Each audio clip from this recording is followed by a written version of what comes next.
Bismillahirrahmanirrahim. St. George and the Anti-Racists.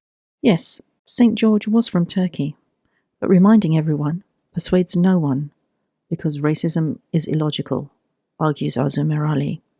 This piece was written on 28th August 2025. It is being read by the author. This is a quick note. There are many, as there have always been, witty riposts to St. George's and these days Union flag flying. The no longer so thinly veiled racist connotations attached to such flag flying, initiated by the Facebook Operation Raise the Colours, are under discussion in the liberal press. The letters page of The Guardian is an example. Ranging from a very justified terror of things to come, quote, "Where does this end?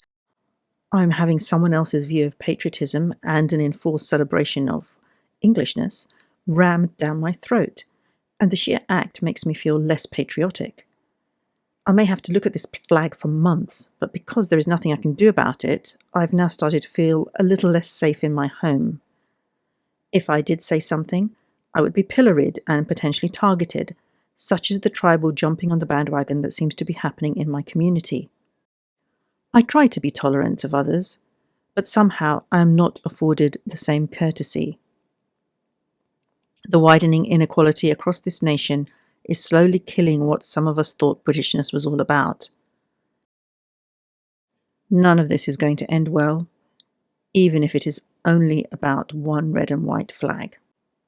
Other riposts move to a more irreverent feel. Quote, "As a lifelong pub goer and Guardian reader, my golden rule has always been to avoid any pub displaying St. George's flags and Sky Sports shown here banners."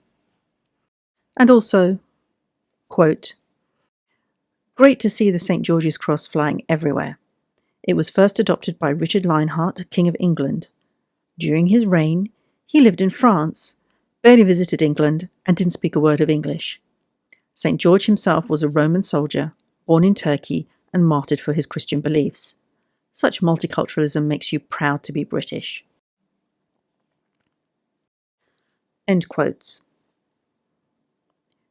These are par of the course when the periodic flag-flying fever hits our shores, as it has done these last few decades in particular. Things do feel different now and more alarming, as per the first letter quoted above. Yet there is a strange strain of anti-racism developing. I have heard it before, but it seems amplified, maybe because of social media echo chambers. This post from Baroness Warsi is a good example. Quote, "Born in Turkey, raised in Palestine, a foreigner who never visited our shores and who died for his belief in the one God, a basic tenet of Islam, and a fundamental belief of all the Abrahamic faiths. St. George was canonized by a Catholic born in Tunisia and is the patron saint of, amongst others, Ethiopia and Catalonia. St. George was a symbol of internationalism and multiculturalism. Red heart. Hashtag raise the colours. Good folk of my country, and celebrate our nation for the amazing diverse melting pot it is, in line with the great tradition of our patron St. George." End quote.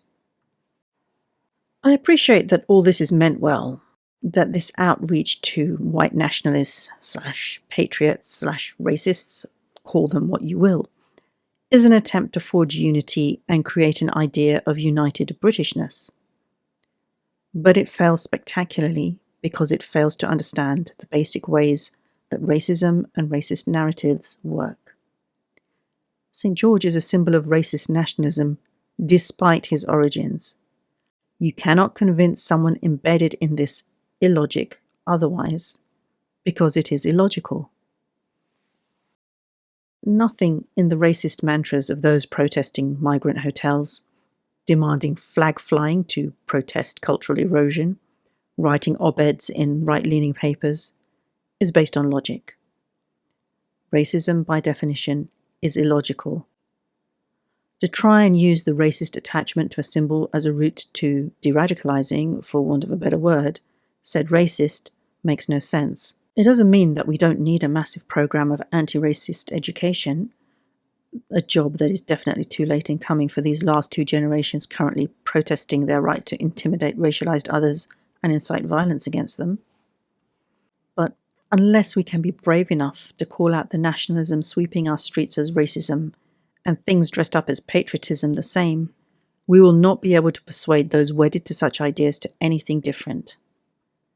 Certainly, the way we are trying to accommodate the flag and feelings of Englishness and white Britishness will not persuade the target audience to include us in a slightly expanded version of Britishness. It may, at worst and at best, encourage racialized communities to join in the flag flying in false hopes of salvation from the oncoming violence. That might be the biggest tragedy of them all. Arzu is a writer and researcher based in London, UK. Find more of her work, including details of books, full articles, podcasts, and interviews on www.arzumerali.com.